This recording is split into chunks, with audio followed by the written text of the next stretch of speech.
Hi friends, welcome back to my channel cook with Kanchana YouTube ಚಾನಲ್ಗೆ ಸ್ವಾಗತ. ನಾನಿವತ್ತು ಆರೋಗ್ಯಕರವಾದಂಥ ನುಗ್ಗೆ ಸೊಪ್ಪಿನ ಪಲ್ಯನ ಅದರಲ್ಲೂ ಮೊಟ್ಟೆ ಹಾಕಿ ಡಿಫ್ರೆಂಟ್ ಸ್ಟೈಲಲ್ಲಿ ಮಾಡ್ತಾಯಿದ್ದೀನಿ. ಅದನ್ನು ಹೇಗೆ ಮಾಡೋದು ಅಂತ ನಿಮಗೂ ಕೂಡ ತೋರಿಸ್ಕೊಡ್ತೀನಿ ಮತ್ತು ಹೇಳ್ಕೊಡ್ತೀನಿ. ನೀವು ಕೂಡ ಅದೇ ರೀತಿ ಮಾಡಿ, ಚೆನ್ನಾಗಿ ಬರುತ್ತೆ ರೆಸಿಪಿ. ನಾನಿಲ್ಲಿ ನುಗ್ಗೆ ಸೊಪ್ಪನ್ನ ಬಿಡಿಸಿ ತೊಗೊಂಡಿರೋಂಥ ಎಳೆ ನುಗ್ಗೆ ಸೊಪ್ಪಿದು. ಇದನ್ನು 2-3 ಸಾರಿ ಚೆನ್ನಾಗಿ ತೊಳೆದ್ಬಿಟ್ಟು ತೊಗೊಂಡಿದ್ದೀನಿ. ಜಾಸ್ತಿ ಬಿರುಸಿರೋದು ತೊಗೋಕ್ಕೆ ಹೋಗ್ಬಿಡಿ, ಎಳೆ ಇರೋದು ಪಲ್ಯನ ತೊಗೊಳ್ರಿ. ಆಲ್ಮೋಸ್ಟು ಎಲ್ಲರೂ ನುಗ್ಗೆಕಾಯಿ ಸಾಂಬಾರು ಮಾಡ್ತಾರೆ. ನಾವಿವತ್ತು ನುಗ್ಗೆ ಸೊಪ್ಪಿಂದು ಪಲ್ಯ ಮಾಡೋಣ. ನಾನು ಒಂದು ಈರುಳ್ಳಿ ತೊಗೊಂಡಿದ್ದೀನಿ. ನೆಕ್ಸ್ಟು ನಾನಿಲ್ಲಿ 2 ಮೊಟ್ಟೆನ ಒಡೆದ್ಬಿಟ್ಟು ತೊಗೊಂಡಿದ್ದೀನಿ. ನೀವು ಜಾಸ್ತಿ ಮೊಟ್ಟೆ ಹಾಕೋರಿದ್ರೆ ಜಾಸ್ತಿ ಕೂಡ ತೊಗೋಬೋದು. ನೆಕ್ಸ್ಟು ನಾನು ಕಟ್ ಮಾಡಿರೋಂಥ ಕೊತ್ತಂಬರಿ ಸೊಪ್ಪು ಮತ್ತು ಎಣ್ಣೆ, ಅರಿಶಿನ ಪುಡಿ, ಧನಿಯಾ ಪುಡಿ, ರುಚಿ ತಕ್ಕಷ್ಟು ಉಪ್ಪು ಮತ್ತು ಸಣ್ಣ ಕಟ್ ಮಾಡಿರೋಂಥ ಹಸಿಮೆಣಸಿನ್ಕಾಯಿ. ನೆಕ್ಸ್ಟು ಅದಕ್ಕೇ ಬೆಳ್ಳುಳ್ಳಿ ತೊಗೊಂಡಿದ್ದೀನಿ. ಒಂದು ಗಡ್ಡೆ ಆಗೋಷ್ಟು ಬೆಳ್ಳುಳ್ಳಿ ಮತ್ತು ಗರಂ ಮಸಾಲ ತೊಗೊಂಡಿದ್ದೀನಿ. ನಾನು ಇದರಲ್ಲಿ ತೋರಿಸಿಲ್ಲ, ಹಾಕುವಾಗ ತೋರಿಸ್ತೀನಿ. ನೀವು ಬೇಕಾದರೆ ಚಿಲ್ಲಿ ಪೌಡ್ರು ಕೂಡ ಹಾಕ್ಬೋದು. ನೆಕ್ಸ್ಟು ನಾನೊಂದು ಪಾತ್ರೆ ಇಟ್ಟಿದ್ದೀನಿ, ಗ್ಯಾಸ್ ಆನ್ ಮಾಡಿಬಿಟ್ಟು. ಅದಕ್ಕಾದ ನಂತರ ಅದಕ್ಕೆ ನಾನಿಲ್ಲಿ 1.5 ಟೇಬಲ್ ಸ್ಪೂನ್ ಆಗೋಷ್ಟು ಎಣ್ಣೆ ಹಾಕ್ತಾಯಿದ್ದೀನಿ. ಇದು ಗಾಂಧಿ ಎಣ್ಣೆ. ಇವಾಗ ನೆಕ್ಸ್ಟು ಅದಕ್ಕೇ ನಾನು ಸಣ್ಣದಾಗಿ ಕಟ್ ಮಾಡಿರೋಂಥ ಅಂದರೆ ಸ್ಲೇಸಾಗಿ ಕಟ್ ಮಾಡಿರೋಂಥ ಈರುಳ್ಳಿನ ಹಾಕಿ ಚೆನ್ನಾಗಿ ಫ್ರೈ ಮಾಡ್ತಾಯಿದ್ದೀನಿ.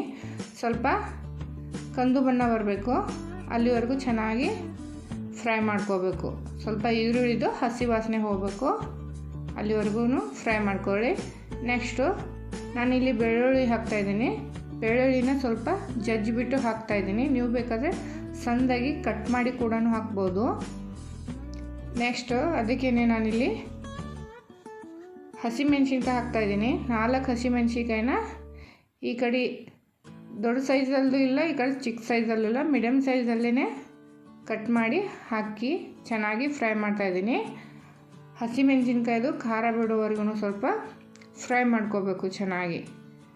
ನಿಮ್ಗೆ ಯಾರಿಗೆಲ್ಲ ನುಗ್ಗೆಕಾಯಿ ಸೊಪ್ಪಿನಲ್ಲಿ ಕಹಿ ಅಂಶ ಅನಿಸುತ್ತೋ ಈ ಥರ ಮೊಟ್ಟೆ ಹಾಕಿ ಮಾಡ್ಕೊಂಡು ತಿನ್ನಿರಿ. ಟೇಸ್ಟ್ ಅಂತೂ ಸೂಪರಾಗಿ ಬರುತ್ತೆ.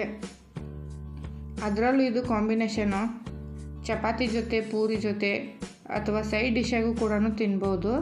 ಇವಾಗ ನೆಕ್ಸ್ಟು ನಾನು ನುಗ್ಗೆ ಸೊಪ್ಪು ಹಾಕ್ತಾಯಿದ್ದೀನಿ.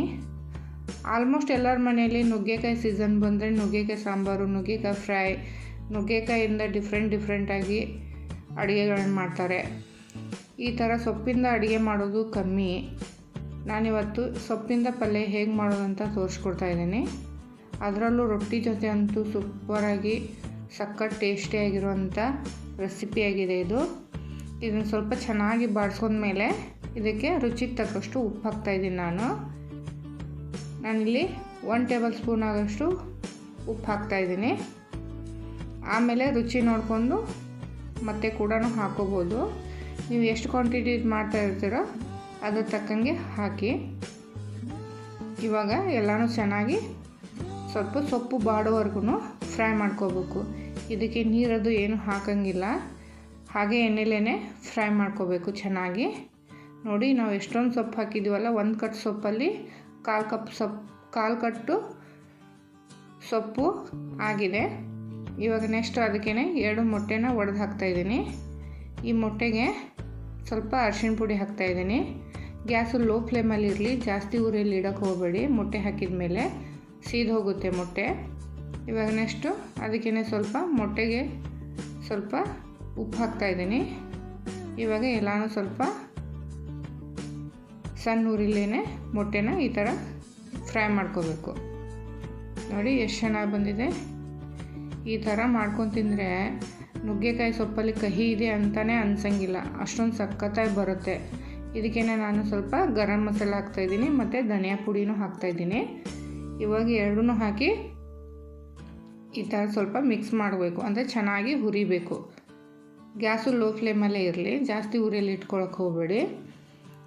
ಈ ಥರ ಹುರ್ಕೊಂಡ್ಮೇಲೆ ಒಬ್ಬೊಬ್ಬರು ನುಗ್ಗೆ ಸೊಪ್ಪಿನ ಪಲ್ಯದಲ್ಲಿ ಅದನ್ನು ಕುದಿಸ್ಬಿಟ್ಟು ಮಾಡ್ತಾರೆ. ನಾನಿಲ್ಲಿ ಡೈರೆಕ್ಟಾಗಿ ಮಾಡ್ತಾಯಿದ್ದೀನಿ. ನಾನೇನು ಕುದಿಸಿದ್ದು ಪಲ್ಯ ಹಾಕ್ತಾಯಿಲ್ಲ ಇದರಲ್ಲಿ, ಹಾಗೆ ಮಾಡ್ತಾಯಿದ್ದೀನಿ.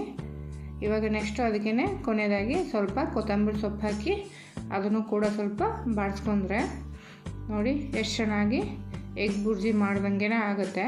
ಅದರಲ್ಲೂ ನುಗ್ಗೆಕಾಯಿ ಸೊಪ್ಪು ತಿನ್ನೋದ್ರಿಂದ ಆರೋಗ್ಯಕ್ಕೂ ಕೂಡ ಒಳ್ಳೆಯದು. ರೆಡಿಯಾಗಿದೆ ನೋಡಿ, ಎಷ್ಟು ಚೆನ್ನಾಗಿ ಬಂದಿದೆ ನುಗ್ಗೆಕಾಯಿ ಸೊಪ್ಪಿನ ಪಲ್ಯ. ಕಡಿಮೆ ಸಮಯದಲ್ಲೇ ಮಾಡ್ಕೋಬೋದು, ಜಾಸ್ತಿ ಏನು ಟೈಮ್ ಹಿಡಿಯಲ್ಲ. ಇನ್ನೂ ಯಾರಾದರೂ ಅಡುಗೆ ಕಲಿಯೋರಿದ್ದರೆ ಈ ಥರ ಕಡಿಮೆ ಸಮಯದಲ್ಲಿ ಬರೋವಂಥ ರೆಸಿಪಿಗಳನ್ನ ನೋಡ್ಕೊಂಡು ಕಲ್ತ್ಕೋಬೋದು. ಇವಾಗ ತಟ್ಟೆಗೆ ಸರ್ವ್ ಮಾಡ್ತಾಯಿದ್ದೀನಿ ಎಲ್ಲನೂ. ಎಷ್ಟು ಚೆನ್ನಾಗಿ ಬಂದಿದೆಯಲ್ಲ, 10 ನಿಮಿಷದಲ್ಲೇ ಆಗುತ್ತೆ, ಜಾಸ್ತಿ ಟೈಮ್ ಏನು ಹಿಡಿಯಲ್ಲ. ಇದನ್ನು ಬಿಸಿ ಬಿಸಿ ರೊಟ್ಟಿ ಜೊತೆ ತಿಂದರೆ ಇನ್ನೂ ಸೂಪರಾಗಿರುತ್ತೆ. ಟೇಸ್ಟ್ ಹೇಗಿದೆ ಅಂತ ನೋಡೋಣ ಬನ್ನಿ. ವಾವ್, ಟೇಸ್ಟ್ ಅಂತೂ ಸೂಪರಾಗಿದೆ. ನುಗ್ಗೆಕಾಯಿ ಸೊಪ್ಪು ಹಾಕಿದ್ದೀವಿ ಅಂತಲೇ ಅನಿಸ್ತಾನೆ ಇಲ್ಲ, ಅಷ್ಟೊಂದು ಟೇಸ್ಟಿಯಾಗಿ ಬಂದಿದೆ.